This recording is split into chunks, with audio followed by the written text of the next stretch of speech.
আসসালামু আলাইকুম প্রিয় দর্শক, কেমন আছেন সবাই? আশা করি সকলেই অনেক ভালো আছেন। আমি অনেক ভালো আছি। এই এই মুহূর্তে আমি আছি হচ্ছে গিয়ে নারায়ণগঞ্জ চাষার রেলগেট। তো এত রাত্রে চলে আসলাম কিছু অসহায় মানুষদের পাশে দাঁড়ানোর জন্য। যদিও আল্লাহ পাক আমাদেরকে এরকম সমর্থক দেয়নি, যতটুকু দিয়েছে ততটুকু দিয়ে চেষ্টা করছি যেন মানুষের পাশে কোনো রকম দাঁড়ানোর জন্য। কারণ আমি নিজেই একজন অসহায় এক সময় ছিলাম। আল্লাহ পাক আমাকে অনেক ভালো রেখেছে, এই মুহূর্তে সুস্থ রেখেছে। তো আমার পাশে যে আছে ওনার পক্ষ থেকেই পুরো ব্যাপারটা আয়োজন করা হয়েছে।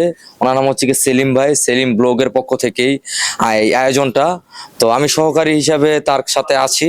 তো এই মুহূর্তে আমরা আরো একজন মানুষকে সহযোগিতা করার চেষ্টা করছি। চলুন। আপনি কি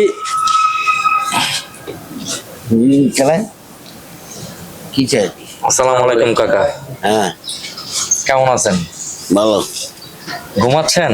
হ্যাঁ, একটু উঠেন, কথা বলি। নাকি সমস্যা? না শোন, একটু ভালোভাবে বসেন, সমস্যা নাই। বল। কি ঘুমাচ্ছেন এখানে? কি করেন?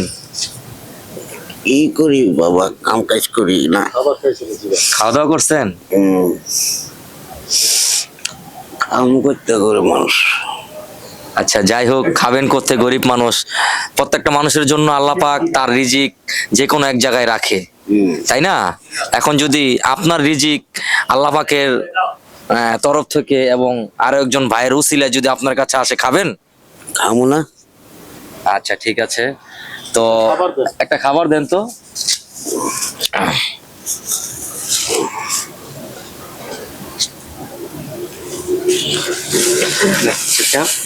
খাইয়েন, ঠিক আছে কাকা, এই খাবারটা আসতে হচ্ছে গিয়ে আল্লাহর তরফ থেকে এবং এই যে সেলিম ভাইয়ের পক্ষ থেকে। উনি হচ্ছে গিয়ে উসিলা, উনি চাচ্ছে অসহায় গরিবদের পাশে দাঁড়ানোর জন্য এবং তাদেরকে যতটুকু মানে